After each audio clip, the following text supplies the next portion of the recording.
தயமத்துடைய விஷயத்தில் நான் ஸ்கூல் ஃப்ரெண்ட்ஸோட கேள்விப்பட்டேன். இந்த இமாம் மாலிக் அவங்க சொல்லிடுறேன், அது உண்மையான எனக்கு தெரியா. செவத்துக்கு பின்னிக்கிற புழுதியில் அந்த தயமம் செய்வாங்க, அதெல்லாம் மார்க்கத்தில் ஈக்குதா? சுத்தமான மண்ணில் செய்யணும்னு தானே இருக்கு, சிலவங்க அந்த டஸ்ட்டில் செய்யணும் அப்படின்னு நினைப்பாங்க. அது எப்படி?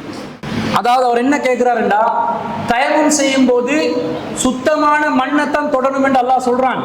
ஆனா சில பேர் செவத்துல எல்லாம் என்ன செய்யறாங்க, செவத்துல தூசெல்லாம் தடவி கொண்டு தயமம் செய்யறாங்க. இது இமாம் மாலிக் ரஹ்மத்துல்லாஹ் சொன்னதாக எல்லாம் சொல்றாங்க. இது சரியானு கேட்கிறாங்க.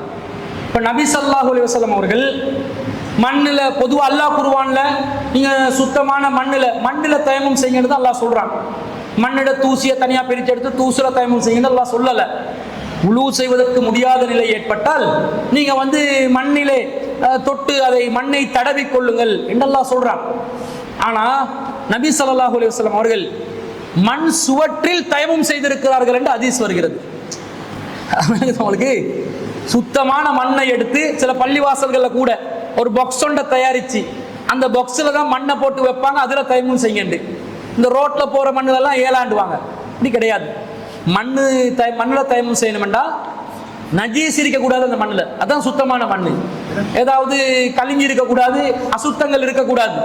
அப்படி அல்லாத மண்ணை எடுத்து தொட்டு தயமம் செய்தால் அதுதான் நேரடி கருத்து. நேரடியா குர்ஆன் அதுதான் எதிர்பார்க்குது, அப்படிதான் செய்யணும், அதுதான் சிறந்த வழிமுறை. ஆனா மண்ணு என்பது தெருவில் இருக்கும் அல்லது தரையில் இருப்பது மட்டும்தான் மண்ணா?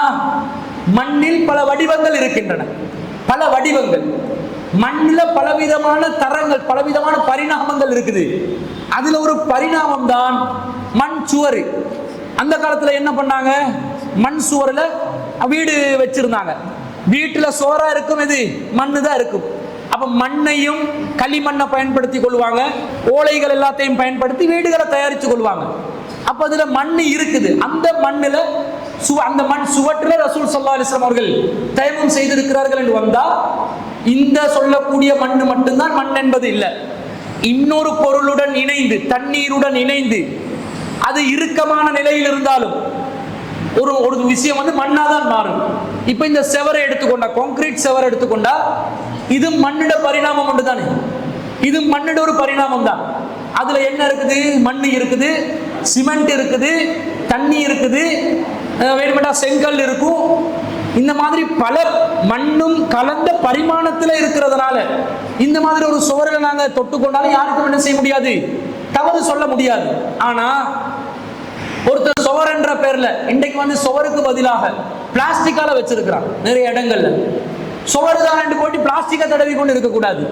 சில பேர் என்ன செய்யறாங்கன்னா, மண்ணு தூசில தான் தயமம் செய்ய சொன்னு சொல்லி பஸ்ல போகும்போது பஸ்ல டஸ்ட் பட்டு இருக்கு தானே, அந்த டஸ்ட தொட்டெல்லாம் தயமம் பண்றான். இது மண்ணை குறிக்கிறதா இல்ல, அதெல்லாம் மண்ணுல சேராது. அப்ப மண் என்பது அல்லது ஒட்டரை எடுத்து தயமம் செய்யலுமா, அது ஒரு விமான தூசி தானே சேர்ந்து நிக்குது, அதை எடுத்து தயமம் செய்யலுமா, ஏலாம். எது தயமம் என்றால் மண்ணுல பண்ணணும்.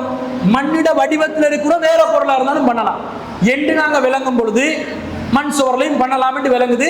அப்ப நீங்க பார்த்துக்கொள்ளணும், மண் சுவர் எது, அல்லது அந்த சுவருக்கு பதிலாக எலுமினியம் அல்லது வேற ஏதாவது அமானா சீட்டை கிட்ட அடிச்சு பிளாஸ்டிக்கை போட்டு வச்சிருக்கிறாங்கன்னு பார்த்து அதுகள்ல தயமம் செய்யாம இந்த மாதிரி பொருட்களை பயன்படுத்தி என்ன செய்யலாம், தயமம் செய்து கொள்ளலாம் என்றது விளைவு.